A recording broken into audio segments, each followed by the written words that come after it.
Welcome to Real Estate IQ Wisdom for Smart Moves. We will explore the insider secrets tailored exclusively for Silicon Valley home buyers, sellers, and investors, arming you to conquer the unique real estate landscape. So, without further ado, let's dive into this exciting conversation. In today's episode, we welcome Sean Grovier, a seasoned loan officer from Golden One Credit Union. Sean brings a wealth of experience to support both first-time homebuyers and those looking to upgrade their homes in achieving their homeownership dreams. America's housing affordability problem. The average home price has more than doubled over the past 10 years. As a result, Americans are finding it increasingly difficult to afford to buy a home. Median household income in the United States has increased by only about 3.7% per year on average for the past decade. As a result, wages have not kept pace with rising home prices. In 2022, the median home price in the United States was $458,200, and the median household income was $70,784. This means that the median home price was 6.47 times the median household income. Disclosure. The following content is only for informational purposes. Please consult a licensed consultant for your specific situation or if you need any specific legal or tax advice. Sean, welcome to the show. Thank you for having me. So Sean, how does Silicon Valley real estate market impacts first-time homebuyers? Well, that's a good question. First of all, we should sort of identify first-time homebuyer. Technically, that sounds like somebody that's never bought a home before, a first-time homebuyer, which obviously is correct. But as far as lending is concerned, anyone that has not owned a home for the previous 3 years is considered a first-time home buyer. I see. So you could have owned a home, sold it, and then been renting someplace or living elsewhere someplace else, renting, come back to that same area or having never left and buy a new home. As long as you didn't own a home the last 3 years, you're considered a first-time home buyer. Okay. So there's kind of a difference there between those two types of people, one that's never bought a home before and one that may have owned a home, sold it, and then had some substantial amount of money ready for a down payment. Okay. So getting back to the question, Silicon Valley, very expensive area with the median home price being, I believe, right around just below $1.5 million and the average being just above $1.5 million. Having or being able to save that amount of money plus the amount that is needed for what we call the reserve requirement can be very arduous for somebody that's never owned a home before, that has only been renting, because rents are not cheap either. So the impact, the Silicon Valley, the pricing, number one, is really probably the biggest impact on it. Of recent rates as well. So although rents are high, with interest rates increasing the way they have, I mean, they've gone up, more than double in the last 12 months. That has had a very bad effect on the monthly payment. So being able to make that payment for the new houses, because houses are also going up. Right. So all of that is impacting first-time home buyers. Luckily, people in this area, generally, especially in the high-tech area, make a lot of money. Mm-hmm. The income is good. But the overall impact of Silicon Valley itself would simply be the pricing. So Sean, what loan options are suited for first-time homebuyers in Silicon Valley? Well, there's quite a few different options for first-time home buyers, really for anyone. But I would say anybody that is truly a first-time home buyer where the payment is a big consideration for them and their income, to look at an ARM product, an adjustable rate mortgage, what we call an ARM. So the interest rate is almost always lower on an adjustable rate mortgage than it is on a 30-year fixed. Now, most people really want to have that 30-year fixed loan because they feel that there's a great deal of assurance with knowing that their payment's never going to change. And that's true, but the reality is the average life of a loan, especially in California, is only about 5.5 years. So what does that mean, the average life of loan? So it means that most people do something with their loan during that 5.5 year period. They refinance, and they'll refinance for all kinds of reasons. Used to be a year or two ago, people were refinancing like crazy because rates had gone down so much. That's not the only reason people refinance, though. They'll refinance to pull money out of the house to build a pool or redo the backyard or redo a kitchen or add a bedroom or a bathroom or something like that. Maybe pay for a kid to go to college or buy a new car, go on vacation, consolidate debt. A lot of people right now have very low interest rates on their homes, but they have a lot of credit card debt and other debt that is at a very high interest rate. So consolidating that debt and paying it in, rolling it into one mortgage, even though they had a very low mortgage before, can be a very good way to save a lot of money. It can save literally thousands of dollars a month because the payment on the higher rate of the new mortgage is still lower than the payment on those credit cards combined. So when I say the average life of a loan, the loan itself doesn't usually last more than about 5.5 years. I see. So they may keep the house, but they may not keep the loan itself. Okay. So that's why an adjustable rate mortgage can make a lot of sense. I've had people that have bought their home over a 30-year period of time, or close to 30 years, but at 7 years at a time. So they'll get a 7-year fixed loan where the interest rate is fixed for 7 years, and then after that 7-year period, it becomes adjustable. Well, before it makes that adjustment, they refinance because the start rate on that first 7 years is almost always lower in the past than that adjusting rate. Now, the last couple of years when the interest rates were so low, we'll mix some of that up a little bit, but for the most part, that's going to hold true. So what is adjustable rate mortgage? An adjustable rate mortgage, we'll call it an ARM, it's also known as a variable rate mortgage, is a loan that is fixed for a certain period of time and then becomes adjustable. So you'll hear anywhere from a 3, a 5, a 7, or a 10-year ARM. And that means it's fixed for that first period, 3, 5, 7, or 10 years, and then it adjusts after that period of time. So the interest rate is fixed. When you say fixed, what is fixed? The interest rate is fixed for that first 3, 5, 7, or 10-year period. Okay. The loan is tied to an index. They used to be tied to the 1-year treasury. Most companies have changed now to what's called the SOFR. It's a little bit more stable index. So there's an index and a margin. The margin stays the same no matter what. Margin is what goes to the bank or the investor. Well, more so, yeah. But it's the floor rate also. If the index were ever to drop to 0, the margin is usually 2.75. So the rate will never be lower than 2.75. Okay. But that index, as it moves, you add the index to the margin, and that is what your rate would be at the adjustment period after the 3, 5, 7, or 10 years.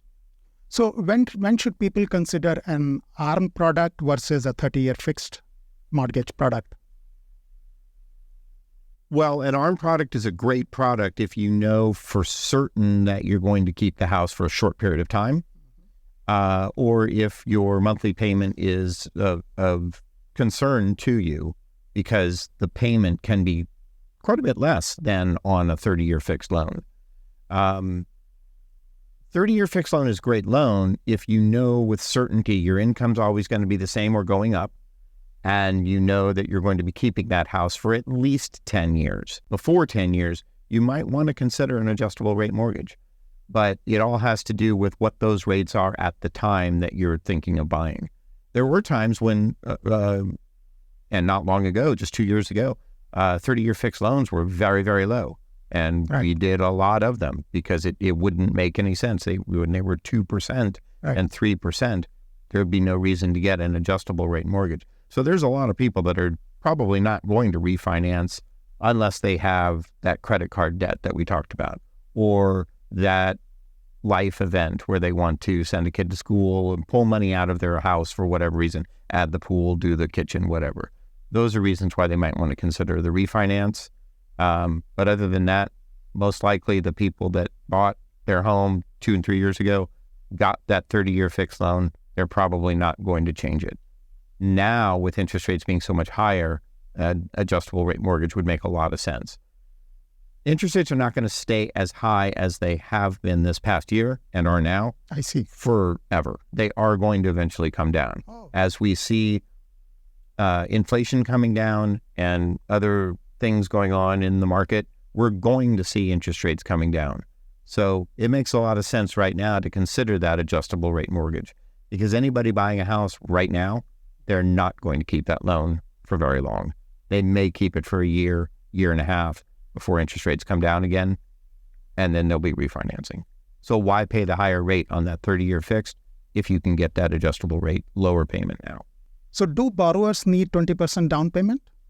No, they don't. Actually, there's quite a few programs that allow for a lot lower than 20%. FHA allows for 3.5%. Fannie Mae allows for 3% on some programs, 5% on others. There are down payment assistance programs that we can talk about later that will help if you don't have 20% down. Generally speaking, you don't need to have the full 20% down. It helps. You don't pay mortgage insurance if you have the 20% down. It can help lower the interest rate a little bit.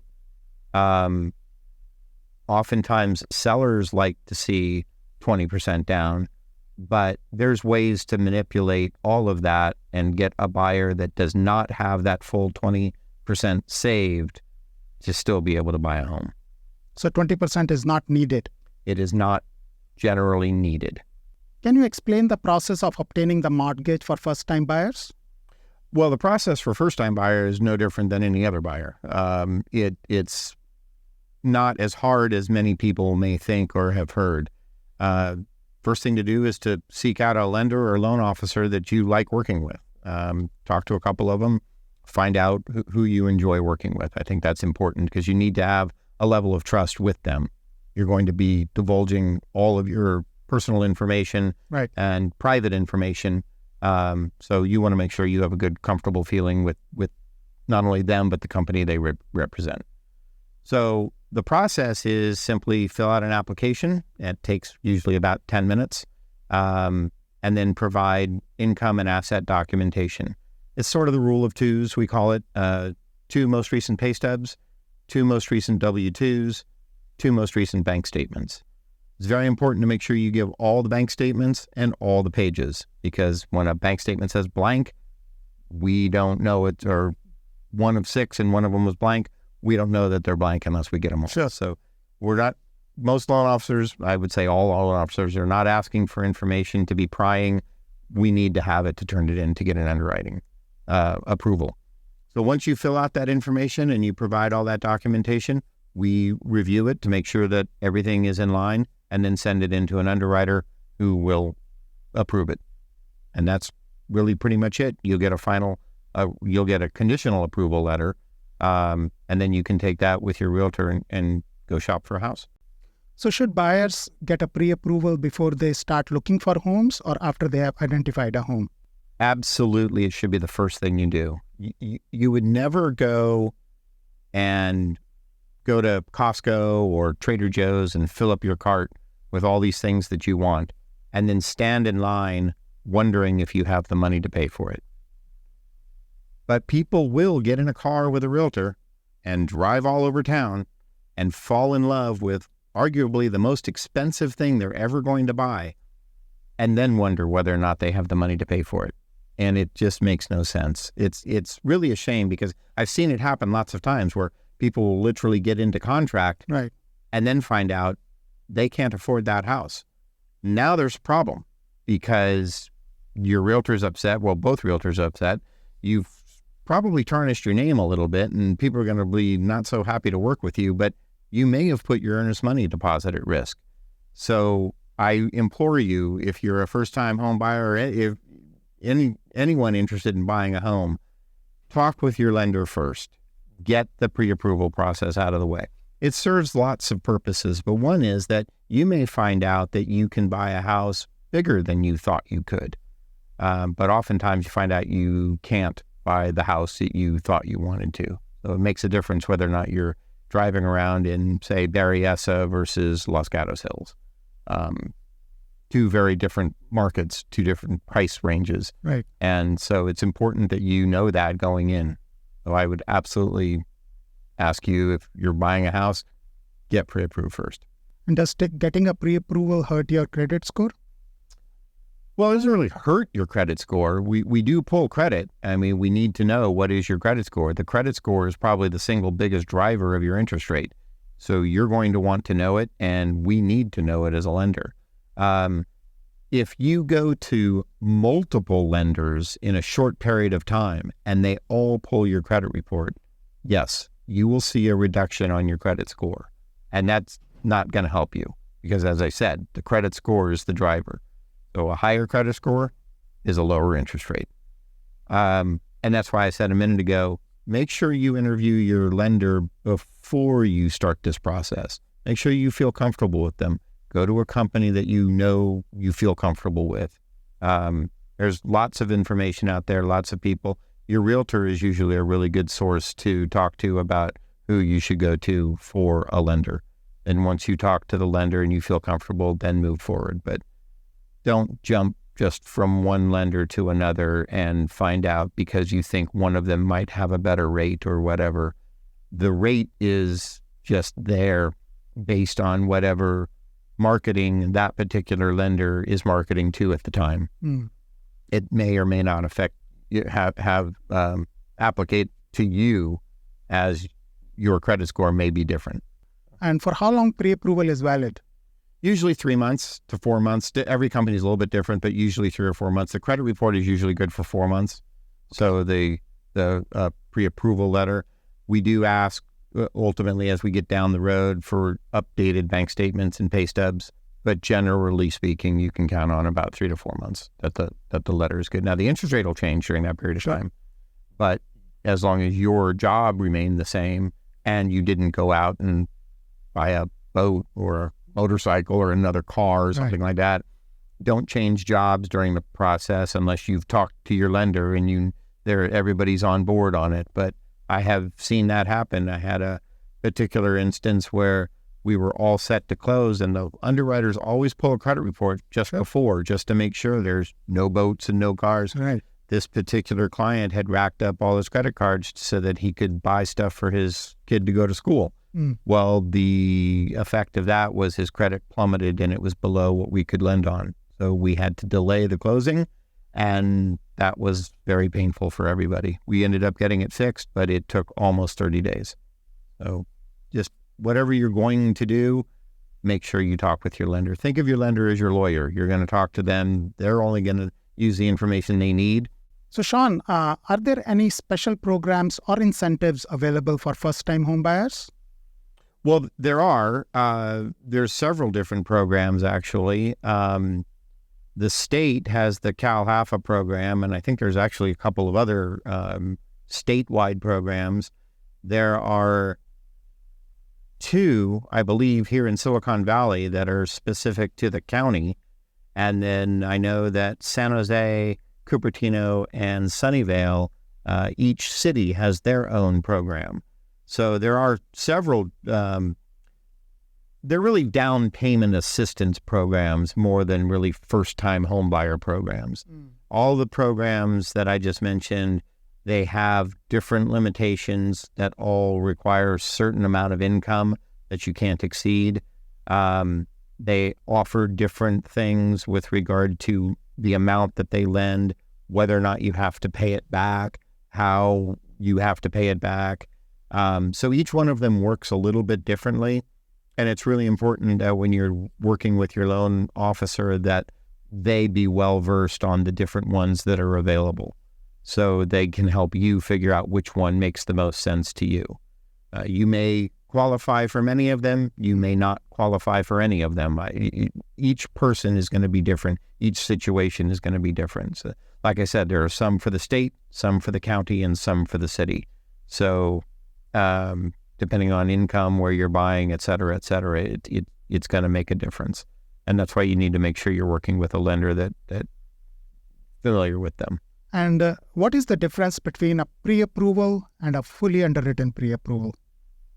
Well, a pre-approval would be where the loan officer has reviewed all of your information and issued you a letter that says, hey, Mr. Buyer, you may go buy a home. A fully underwritten pre-approval, or also a conditional loan approval, is where an underwriter has reviewed everything and issued the conditions that are required to close the loan. So those conditions are always going to include contract, preliminary title report, appraisal, and then depending on what documentation has been provided, the underwriter may request more documentation with income or clarification of something on the credit report, maybe. If you're departing one residence and buying another one, they're going to want to know, are you selling that property? Are you renting that property? What's happening with that property and the documentation to support. So if you're selling it, we'll need the listing agreement. If you're renting it, we'll need the rental agreement and the proof of the deposit and so on. So that's the difference between a fully underwritten conditional approval and a pre-approval from a loan officer. So a good loan officer will be able to tell you up front what those conditions are going to be anyway, right? But they don't carry the underwriting license. I see. So depending on who you're working with, they can be equally as strong. Worried about the dilemma of selling first or buying first? TradeMyHome.com, powered by Your Home Sold Guaranteed Realty, has the solution. With our guaranteed 24-hour cash offers, you won't risk owning two homes or being homeless. You can buy first and sell later. Are you upgrading or downgrading in the next 3 to 6 months? Text PAIR to 408-740-7400 for a free and no obligation professional equity appraisal report. For more information, visit TradeMyHome.com or call 408-740-7400. Remember, at TradeMyHome.com, your home is sold guaranteed or we'll buy it. And why is appraisal important during the home buying process? Why is the appraisal important? The appraisal is important because it does dictate what the value of the home is. So the lender is going to use the lower of the contracted price or the appraised value, whichever one's lower. Okay. And from there, they're going to base all of their guidelines. Their loan to value, which is the amount of money that they'll loan up to, and the other guidelines that go along with that particular program. So if you get into contract, for example, you're going to buy a home for $1.5 million and it appraises for $1.7 million. We're going to use the $1.5 million value. That's what we're going to base our 20% down payment requirement and everything else, or 10% down payment, or whatever program you've chosen, whatever that limitation is, we're going to use the lower. Conversely, if you're in contract to buy a home for $1.5 million and it only appraises for $1.3 million, we're going to use that $1.3 million as our baseline for the down payment requirement, et cetera. And at that point, the buyer's going to have some decisions to make and as to whether or not they want to move forward. They want to talk to their realtor, of course, and find out, okay, maybe this house really isn't worth that $1.5 million. It only appraised for $1.3 million, and so on and so forth. Those are very difficult conversations, but they sometimes do come up. But that's why the appraisal is so important. The lender is going to use, it's a conservative business, right? So they're going to use the most conservative value. Sure. What is a bridge loan? A bridge loan comes into play when you own a property and you're not going to sell it before you buy the new property, but you need the equity from that departing property as the down payment for the new property. Okay. So a bridge loan does exactly that. It bridges that gap. You have a property, so there's value there. You may not have the money in your account for the down payment. So the bridge loan will let you tap into that equity of the departing property, use it to buy the new property, and then you pay off the other 2 loans then on that departing property when you sell it. Okay. So it literally bridges that gap of lack of funds. What is the difference between home equity line of credit versus bridge loan? Well, they're the same. It's just how they're used. So a home equity line of credit is basically a credit card on your home. Mm-hmm. You get an amount like you do. You get a credit limit, just like you do with a credit card. Let's say it's $200,000. And that's always based on what the value of the home is and your credit score and so on and so forth. So a bridge loan is an equity line of credit. It's just being used, those funds are being used to bridge that gap that we talked about. With housing prices so high in Silicon Valley, how do people come up with so much down payment? Yeah, it becomes a challenge for a lot of people, and that's why there are some programs out there to try and help that. But most lenders will allow gift funds from family member. You can tap into your 401k, subject to the limitations of your company and the 401k. Generally, it's about $50,000.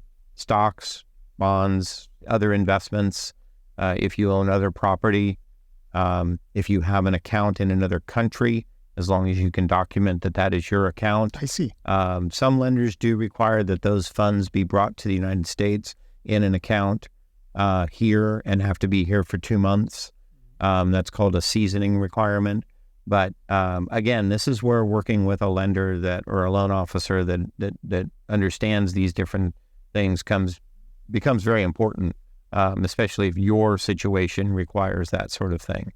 But there are other ways that people are coming up with other than just their own savings, selling a house, selling another property, that sort of thing.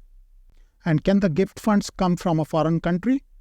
The gift funds can come from a foreign country. They have to be a family member. And there's usually a form called a gift letter that we ask the buyer and the donor to fill out. Generally speaking, it's best if the donor sends the money directly to the escrow account. I see. The buyer should not touch that money. It should never go into their account. I see. It's a lot less paperwork for everyone if it goes directly to the escrow account for the house. But yes, it can come from outside the U.S. And are there any limits to the gift funds? Different programs do have different limits, yes, on what they'll allow. So your loan officer would be able to answer that question depending on the program that you've looked at. Is there a minimum credit score to get a loan? Well, depending on the loan, there can be, yeah. There's a lot of programs out there that take pretty low credit scores. There's a lot of lenders that take low credit scores, but you're going to pay for it. I said earlier that credit score is probably the biggest driver for interest rate.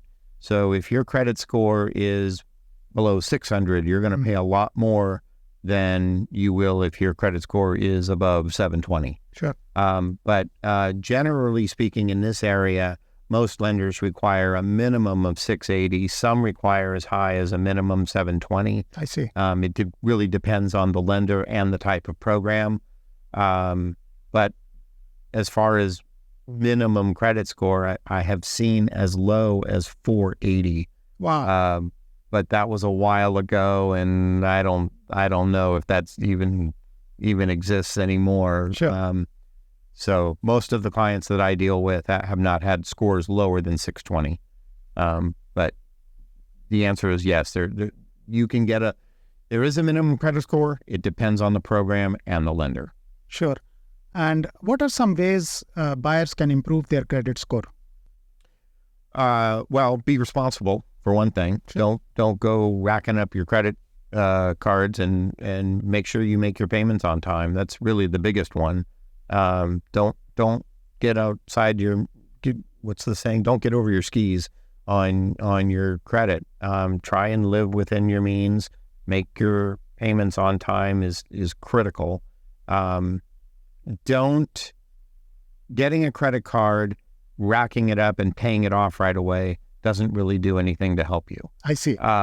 What they're looking for when the models are drawn up and the scores are tabulated, what they're looking for is payment history. I see. And the key word there is history. Sure. So if you just rack up a credit card and pay it off the next month, there's no history to demonstrate that you can handle making payments on a timely manner. And that's really what they want to see. So if you're just starting out, get a little credit card, $1,000 or whatever it is, put some money on it and pay it off over a little bit of time, and then go and do it again and slowly build your credit that way. If you've already got quite a bit of debt and you have not been making your payments on time, the best thing to do is start making your payments on time. Try and get your balance. If you have several credit cards and you have balances that are in excess of 29% of the limit on that card, then try and pay it down to that 29%. So for example, if you have a Visa card and it has a $10,000 limit, try and keep the balance around $2,900 and do that on all of your cards. That's really the sweet spot. I'm not sure why, but that seems to be the sweet spot of where credit scores really improve. I see. Are there any special consideration for buyers who are on H-1 visa? Well, most lenders will allow H-1B visa or a plethora of visas. I'm not familiar with every visa, of course, that's out there, but yeah, most lenders will take the visas, and there's not really any, there's no difference in rate or anything like that. They're not charged differently or anything like that. But again, that's something that you want to make sure you talk to your lender about. There are some lenders that limit the amount of money that they'll lend, or the loan to value, really is what I should say, more the loan to value. If you're on an H-1B visa or an F-1 or whatever the visa is. But so if you are a visa holder, you definitely want to talk to your lender up front, let them know up front this is your situation. But there's programs out there for almost everyone. So you touched upon PMI. What is PMI? So PMI stands for private mortgage insurance, and it comes into play when you have less than 20% down payment. There are some lenders that have what they call lender-paid mortgage insurance, and you don't pay it monthly as a separate line item. But what happens is your interest rate's a little bit higher than it would be otherwise. Other lenders have PMI where it's borrower paid. It's a separate policy. It's a separate line item that you pay every month. And when you hit certain milestones, when your loan to value is at 20%, it can go away, and it's kind of convoluted, and talk to your lender about that. But at any rate, it will go away once you hit that 20% number. The difference there, though, is that your interest rate is lower.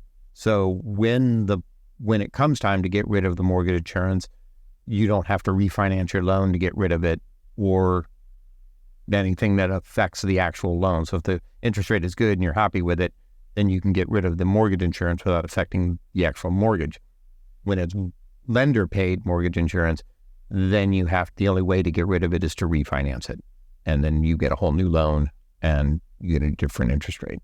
And is refinancing the loan difficult? It's the same process pretty much as buying, except for you're not dealing with a seller or a realtor. So the same application, same documentation. Most lenders will require an appraisal. Some lenders, if you've already got your loan with them, they'll allow for what they call a streamline refinance, where it's reduced documentation and so on. But generally speaking, it's exactly the same process. So with interest rates so high, what do you recommend? Should people wait to buy a home, continue renting, or should they buy now? Well, that's a very good question. And you're right. Interest rates are high. They've really gone up considerably over the last year. There's an adage in my industry that says, marry the house, date the rate. And so what that means really is if somebody finds the right house that checks all the boxes, it's the right size, it's in the right location, it's the neighborhood that they want to be in because of schools, or it's close by to their job or where their life is. It checks all the boxes for everything they want to do to raise their family. And I would say now's the time to buy. Interest rates are going to come down. They are high now, that's true, but they are going to come down. So house prices are going to continue to go up. We're not seeing them coming down, and we haven't in some time. So waiting to buy because of the rate is only going to end up costing money. If they're not buying, they're renting. And if they're renting, their rent is also going to go up. Rent is also a mortgage. Either they're paying their mortgage or somebody else's mortgage. Well, that's true. I mean, rent is 100% interest, isn't it? That's true. You get nothing for the rent. Right. You have a nice place to live, hopefully, but you're not getting anything for the rent. Right. When you buy, though, although the rate may be high now, rent is 100% rent interest. You get really nothing for it other than a nice place to live. Interest rates will come down, but since the housing prices are going to go up, rent is undoubtedly going to continue to go up. I would say now is probably a good time to buy if you find the right house. Houses are expensive. There's no question about that. I wouldn't rush out and buy a house just to be buying a house. Right. Make sure it is one that you feel comfortable in, that you can see raising your family in, or like I've said, it checks the boxes for location and so on and so forth. But don't let the interest rate be your deterrent. Thank you so much, Sean. It was such a pleasure talking to you today. Thank you very much, Sharad. I really enjoyed this. Let's stay in touch. Absolutely. It's time for our trivia question to win prizes. This section is hosted by our AI host, Kay. Hi, this is Kay from TradeMyHome.com, powered by Your Home Sold Guaranteed Realty. Your home sold guaranteed, or we'll buy it. Here is our real estate trivia question. How many bathrooms does the White House have? And your options are 11, 32, or 35. Again, your options are 11, 32, or 35. Winners will get a $25 Amazon gift card and recognition in our next episode. Submit your entry on our website, trademyhome.com/REIQ, or by scanning the QR code on the screen. Only the top 3 correct entries will win. Thank you for listening to the podcast and acknowledging the wisdom of smart moves in real estate in Silicon Valley. Please share this episode with a friend, subscribe, and leave us a review on Apple Podcasts or wherever you listen to podcasts at Real Estate IQ. Thank you to our sponsor, TradeMyHome.com, for their client commitment and for making this podcast possible. If you're considering buying or selling a home, visit TradeMyHome.com. Until next time, remember to stay ahead in the real estate game.